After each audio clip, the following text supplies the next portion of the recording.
Pengambilalihan Maswing oleh Kerajaan Sarawak bakal membawa banyak impak positif kepada ekonomi dan rakyat di negeri itu, antara fokus Bumi Kenyalang. Jadi untuk bicaranya langsung bersama Vanessa Mering di sana. Silakan V. Ya, terima kasih Miza. Sebelum itu kita ke perkembangan ini.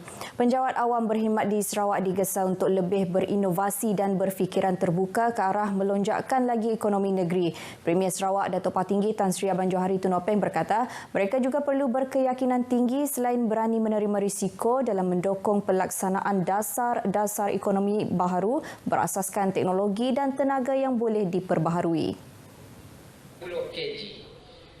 Menurut Premier, kemampuan berinovasi dan penerimaan terhadap idea-idea baharu telah meletakkan Sarawak ke hadapan berbanding negeri-negeri lain dan turut diperakui oleh negara luar. Ia melalui pelaksanaan ekonomi digital yang telah memberi banyak faedah kepada rakyat, terutama dalam teknologi komunikasi ketika dunia berdepan dengan wabak COVID-19 dan kini sedang mengorak langkah agresif ke arah ekonomi hijau. Dengan keupayaan tersebut, Sarawak bakal menjadi negeri berpendapatan tinggi sekaligus memberi manfaat kepada penjawat awam terutama dari aspek kenaikan gaji maupun allowance. Pada majlis itu, Datuk Petinggi Tan Sri Abang Johari telah menyampaikan beberapa anugerah, salah satunya Anugerah Inovasi Premier Sarawak kepada juara keseluruhan kumpulan Lensta HiQ dari Jabatan Tanah dan Ukur Limbang. Sementara itu, pada majlis lain, Datuk Petinggi Abang Johari memberitahu Sarawak menyasarkan jumlah penyertaan peserta luar negara yang lebih besar untuk acara Perahu Naga Antarabangsa Sarawak bermula tahun depan. Katanya, hasrat itu akan dapat dilaksana apabila syarikat penerbangan milik kerajaan negeri mula beroperasi tahun depan.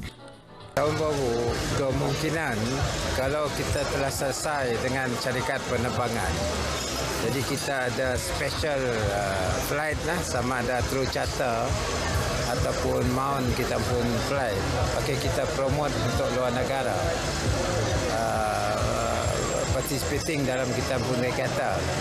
Menurut beliau, ramai peserta luar negara yang ingin menyertai Perahu Naga Antarabangsa Sarawak tahun ini, antaranya peserta Sepanyol yang ingin menghantar lebih dari 100 pengayuh tetapi tidak dapat menyertainya kerana terdapat sedikit kekangan. Beliau memberitahu pemberita selepas majlis iDoting dan perasmian Regata Sarawak serta perasmian Festival Craft Tekstil Borneo 2023 di tebingan Sungai Kuching. Tahun ini, acara Perahu Naga Antarabangsa Sarawak menyaksikan 7 kategori dipertandingkan dengan penyertaan 60 pasukan dari 20 buah negara. Dalam perkembangan berkaitan, Timbalan Menteri Industri Makanan, Komoditi dan Pembangunan Wilayah Sarawak, Datuk Dr. Abdul Rahman Ismail mengucapkan tahniah kepada Premier Sarawak, Datuk Patinggi Tan Sri Abang Johari Tun Nopeng yang dilihat sebagai seorang pemimpin yang berpandangan jauh. Keputusan mengambil alih syarikat penerbangan itu akan memberi banyak manfaat kepada rakyat Sarawak. Ianya bukan saja untuk memberi perkhidmatan bagi negeri Sarawak dan Sabah sebagaimana yang dilakukan oleh Maswing pada masa ini, ia juga melebarkan ke semenanjung Malaysia dan kepada kawasan-kawasan yang berdekatan dalam jarak 7 hingga 8 jam penerbangan. Beliau berkata demikian semasa berucap merasmikan Hari Sukan Negara, Hari Belia dan Limbang Bike Week 2023 di Limbang. Semalam satu memorandum persefahaman telah ditandatangani antara Kerajaan Sarawak dengan Hornbill Skyway Sdn Bhd dan Malaysian Aviation Group Berhad mengenai pengambil alihan saham dalam Maswing Sdn Bhd oleh Kerajaan Sarawak.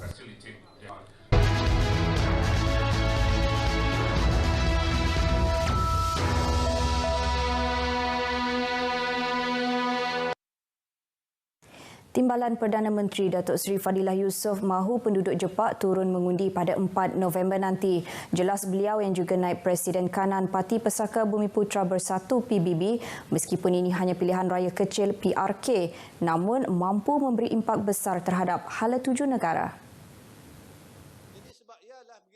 Dalam keadaan walaupun hanya pilihan raya kecil, penting untuk kita meneruskan untuk kesinambungan perjuangan kita orang pemimpin lepas untuk disambung oleh orang baru untuk kelak suara kita orang didengar di Jepak tu. Beliau berkata demikian dalam program pemantapan MSPO dan perasmian Pusat Timbang Koperasi Penanaman Padi di Tatau, Bintulu. Hadir bersama Menteri Industri Makanan, Komoditi dan Pembangunan Wilayah Sarawak, Datuk Seri Dr. Stephen Rudy Utom.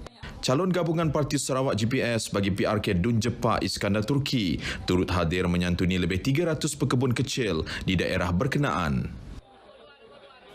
Pengenalan industri koko di Sarawak kini sedang giat dilaksanakan, ini termasuk di Bintulu. Dan untuk maklumat lanjut, kita bersama wartawan Firdaus Arasi Idris. Silakan Firdaus. Terima kasih Vanessa di Studio Kuching. Bersama saya Firdaus Arasi Idris untuk berita langsung dari roadshow Tanaman Koko dan juga demonstrasi coklat buatan tangan yang berlangsung di bangunan martabat RPLCBU di Bintulu ini. Baik, acara ini antara lain bagi menarik minat lebih ramai belia untuk terlibat dalam industri koko di Sarawak, terutamanya di Bintulu. Baik, bagi murai lanjut mengenai program kita hari ini, kita berlangsung dengan tetamu kita iaitu Pengarah Bahagian Pemindahan Teknologi dari Lembaga Koko Malaysia, Abdul Karim Cik Hamid. Selamat petang. Selamat petang Cik Firdaus. Okay, terima kasih. Untuk menghuraikan lanjut pertanyaan Cik Firdaus tadi, kita telah bermula daripada pagi tadi lagi, kita punya roadshow. Kita bermula daripada Kampung Kuala Segan. Di Kampung Kuala Segan kita fokus kepada penanaman koko. Di mana kampung masih lagi luas dengan tanah apa semua, dan ini adalah untuk menampung permintaan yang agak tinggi bagi biji koko kering di Malaysia apa semua. Dan untuk di bangunan martabat pula, kena bangunan martabat berada di sekitar bandar Bintulu. So kita fokus kepada usahawan, kita fokus pada pembangunan usahawan coklat. Sebab itu di dalam kita punya program kita ada roadshow tanaman koko dan juga demonstrasi coklat buatan tangan. Kita nak pastikan dan kita nak bagi tahu kepada masyarakat Bintulu bahawa industri koko ni boleh dibuat di rumah ataupun coklat boleh buat di rumah. Dan caranya agak mudah, bukannya satu perkara yang agak rumit. Kalau dulu memang agak rumit, tapi dengan teknologi yang ada yang dibawa oleh Lembaga Koko Malaysia, dari segi tanaman sampai ke produk akhir amat mudah. Dia tidak susah seperti dahulu lagi, dan pendapatan adalah lumayan daripada biji koko sampailah kepada coklat. Bagaimana pula Tuan melihat sambutan daripada usahawan di sini? Sambutannya amat menggalakkan kerana ia merupakan satu peluang perniagaan baru kepada masyarakat Bintulu. Di mana di Bintulu sendiri, kalau kita tengok kawasan Bintulu, kita ada seorang petani yang telah menang anugerah Cocoa of Excellence dekat Paris. Dan itulah menjadi kita punya point of sale kepada bahagian Bintulu, di mana Bintulu mengeluarkan produk koko yang berkualiti tinggi, produk koko yang berpremium. Itu yang kita nak galakkan sekarang ni. Itu yang kita nak promote sekarang ni dengan orang-orang Bintulu, bahawa benda ini tidak menjadi satu kesukaran untuk melaksanakan perniagaan coklat buatan tangan.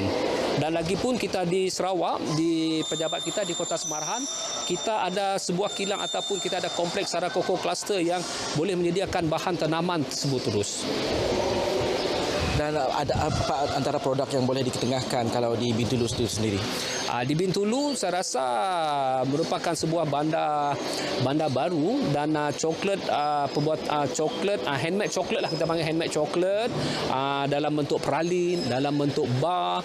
Dan di kawasan Bintulu pun ada tanaman koko sendiri macam saya cakap tadi, produk biji koko kering premium. Dan di situ kita boleh highlight kita pergi kepada single origin. Single origin merupakan satu produk yang baru yang trending dekat dunia sekarang ni. Permintaan ada tinggi, di mana kita proses biji koko di Bintulu dan untuk terus menjadi coklat di Bintulu terus. So itu adalah merupakan kita punya selling point kuat. Single origin, kita panggil single origin dia punya produk. Terima kasih Tuan Karim. Okay. Baik, itu saja perkongsian kita dapat kongsikan dari bangunan martabat RPLCBU ini bagi program roadshow tanaman koko dan juga demonstrasi coklat buatan tangan yang akan dikunjungi oleh Timbalan Perdana Menteri sebentar saja lagi. Untuk itu kembali bersama Vanessa di Studio Kuching. Silakan. Baik, terima kasih Firdaus. Perkongsian itu tadi mengakhiri berita dari Sarawak. Dari sungai hingga ke segara, Palestin pasti merdeka. Kita kembali bersama Miza di Angkasa Puri untuk berita seterusnya. Silakan. Baik, terima kasih Vanessa.